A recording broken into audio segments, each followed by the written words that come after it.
Le 5 mars a été une journée marquante sur le front ukrainien, avec des opérations militaires qui ont redéfini la dynamique du conflit. Les hélicoptères du groupe Centre ont joué un rôle clé en apportant un soutien aérien à l'infanterie ukrainienne près de Krasnoarmeysk, tandis que les forces russes ont intensifié leurs attaques en utilisant des frappes aériennes ciblées. Un Su-34 de l'aviation russe a effectué une frappe précise sur une zone de fortification ennemie près d'Orekov, utilisant un obus FAB.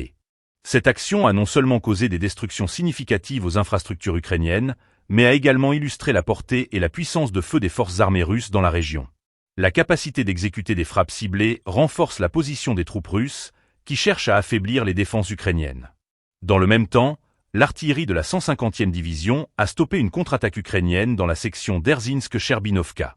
Cette intervention a été cruciale pour maintenir les lignes de front et a montré l'efficacité des forces russes à répondre rapidement aux mouvements adverses.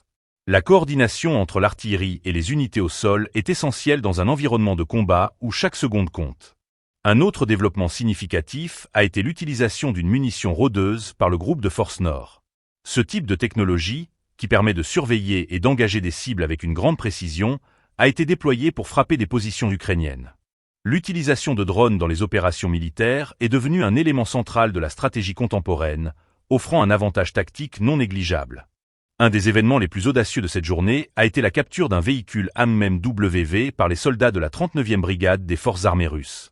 Cette opération, réalisée sous le regard de l'ennemi, démontre non seulement le courage de ces soldats, mais aussi leur capacité à mener des opérations de renseignement et de diversion efficaces. Capturer un véhicule de ce type peut avoir des conséquences logistiques importantes pour les forces ukrainiennes. Ces événements du 5 mars soulignent l'intensification des combats en Ukraine, marqués par des frappes aériennes, des manœuvres d'artillerie et des actions audacieuses sur le terrain.